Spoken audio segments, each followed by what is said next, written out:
Hi folks, we're looking at Dr. Baukham's book, Jesus and the Eyewitness, the Gospels as Eyewitness Testimony, Richard Bauckham, 2006, Erdmont, and we're on page 5 now. He says, it is true that a powerful trend in modern development of critical historical philosophy and methods finds trusting the testimony a stumbling block in the way of the historian's autonomous access to that she or he can verify independently, but it is also a rather neglected fact that all history, like all knowledge, relies on testimony. Page 5. Yeah, there's been a double standard within scholarship, I think, and I think that the theory of understanding history needs to change within the academic world when it comes to historical Jesus studies.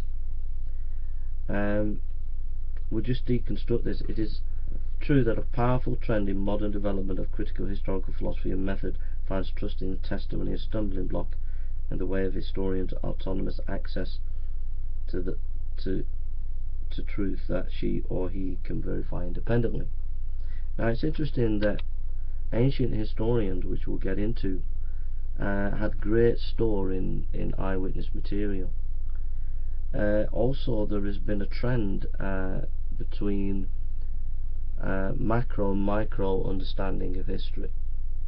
You see, there's been a big emphasis over for a long time since Rank, a historian, on macro history, that is looking at history on a big compartment, looking at history from general perspectives or politicians' perspectives.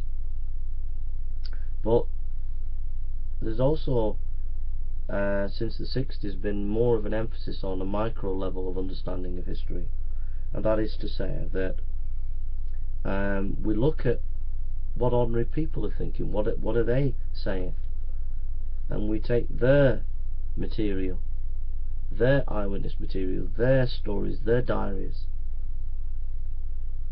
So what I'm saying is that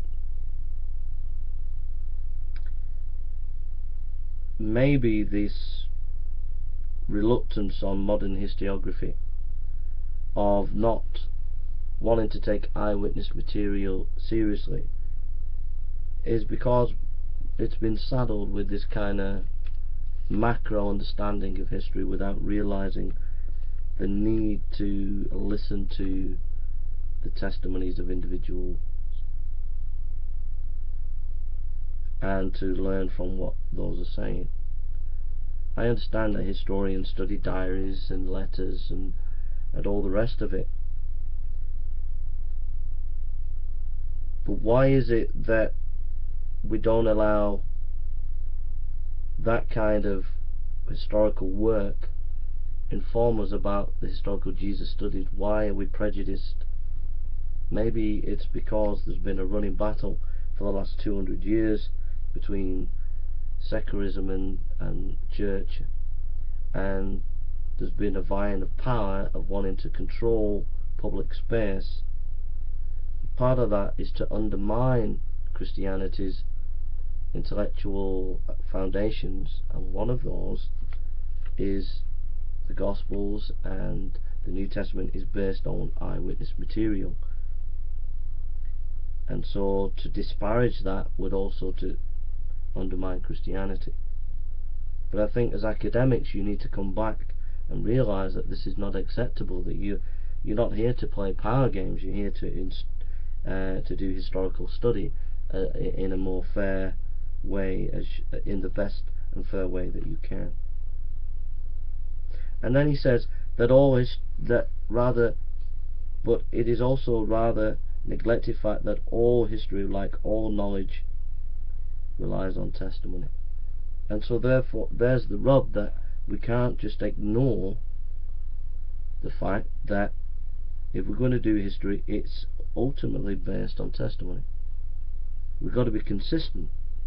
Where does that leave us in terms of Christianity? Well, I think Baukham's project is saying we've got to get back to a fair practice of history, and a serious commitment to seeing what eyewitness material there is and what we can learn from that material.